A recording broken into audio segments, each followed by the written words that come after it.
In 1987, tens of thousands of people gathered in Saudi Arabia for the annual Hajj pilgrimage. But what started out as a celebration led to a health crisis.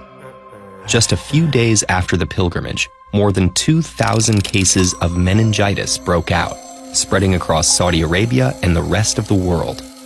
The outbreak was so fierce that it was believed to have sparked a wave of deadly meningitis epidemics that ultimately infected tens of thousands of people worldwide. Meningitis is the inflammation of the meninges, 3 tissue layers responsible for protecting the brain and spinal cord. What makes meningitis so dangerous compared to other diseases is the sheer speed with which it invades a person's body. In the worst cases, it causes death within a day. Fortunately, that's rare for patients who receive early medical treatment. The disease primarily comes in 3 forms: fungal, viral, and bacterial, the last being the most deadly by far and what we'll focus on. People usually contract bacterial meningitis by breathing in tiny particles of mucus and saliva that spray into the air when an infected person sneezes or coughs.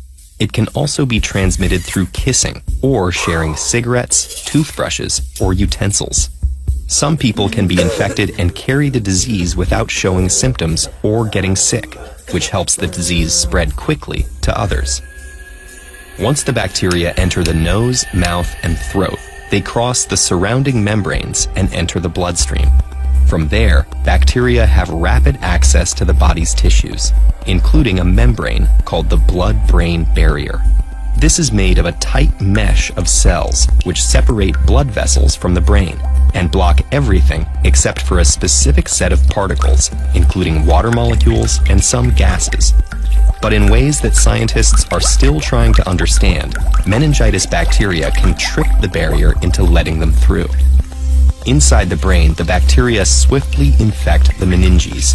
This triggers inflammation as the body's immune response kicks into overdrive, bringing on fever and intense headaches.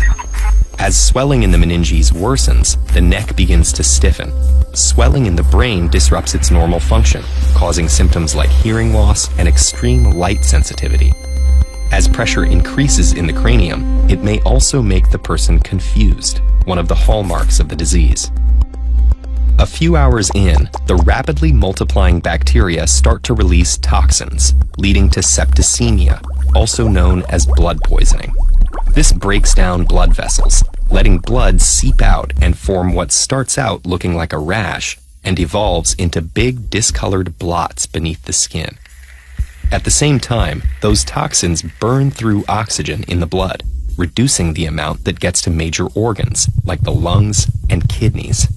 That increases the chance of organ shutdown, and alongside spreading septicemia, threatens death. That all sounds scary, but doctors are so good at treating meningitis that a visit to the hospital can drastically reduce an adult's risk of dying from it. The longer it's left untreated, though, the more likely it will lead to lasting damage. If declining oxygen levels cause cell death in extreme parts of the body, like fingers, toes, arms, and legs, the risk of amputation goes up. And if bacterial toxins accumulate in the brain and trigger cell death, meningitis could also cause long-term brain damage and memory loss. So fast treatment, or better yet, prevention, is critical. That's why most countries have vaccines that defend against the disease in its deadliest forms. Those are usually given to the people who are most at risk, like young children, people with weak immune systems, or people who gather in large groups where an outbreak of meningitis could potentially happen.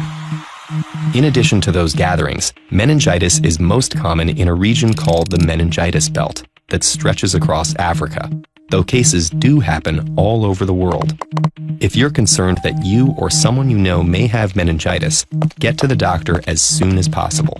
Quick action could save your life. Find out more about how vaccines save lives by watching this video.